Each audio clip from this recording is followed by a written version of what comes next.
Okay, so I've lived a lot of different places in a lot of different states.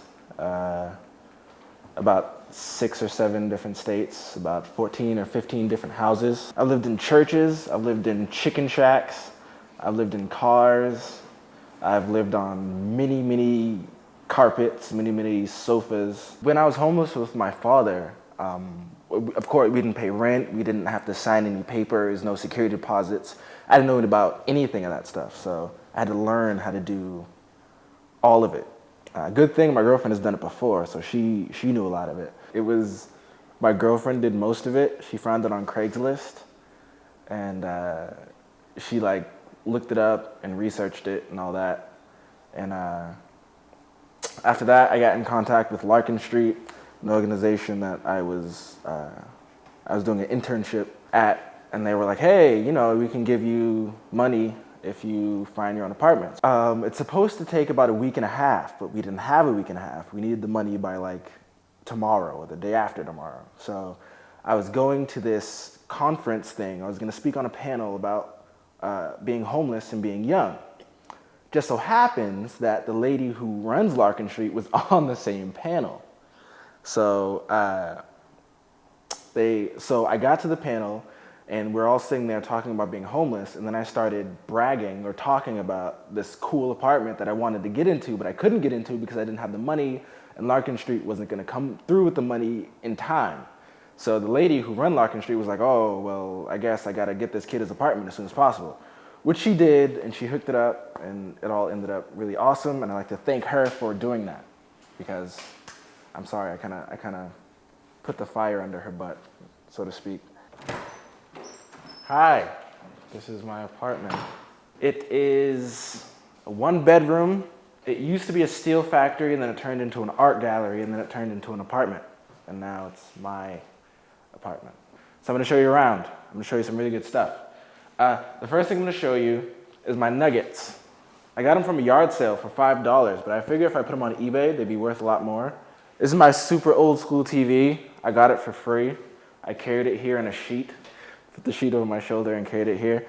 I think in 2009, it's gonna be obsolete, so I have to get a new one. These are my rides. This is an all-black Schwinn. It's murdered out. Coaster brake. That's a skateboard. That's another coaster brake bike.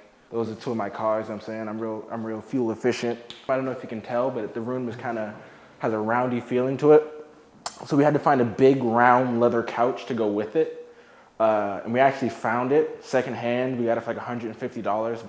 I got Bart Simpson, just things from your childhood that you remember and love. Bart, Snoopy, James, you remember him from your childhood as well. This was actually down the street. And me and my nephew, we dragged it home. But this dude helped us out. It was like this really cool African dude and his son. His son had a cape and a crossbow. And then he was like, hey, we can help you with that. But he said it in an African accent. He was like, I can help you with that. And I was like, cool. And he drove us home with it. And this I got on Valencia. This is a cool story because I actually did carry this from Valencia to Oakland. Me and my friend saw it on a Sunday after church, and we picked it up, and we took it on BART. It was like a hipster war though, because it was like 50 other people trying to get it. This is my plant collection. This one's dying, and we need to bring it back to life. All the plants are named. So this one is Colossus, because it's the big one. This one is Denison, and this one is Sufjan. This one has a name too, but I can't remember it, but it's an egg with plants coming out of the egg. They're strawberries. Well, they're supposed to be strawberries.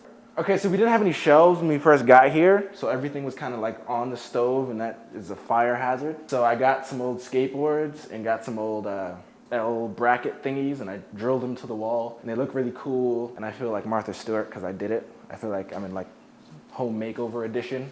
These are my words that you can put on, because I really love words. Obviously, I'm a writer, so you gotta kind of love words. Now, there's nothing in the fridge because, well, I haven't gone shopping yet. My girlfriend just left town today, and she didn't buy any food for me, so I'm gonna starve.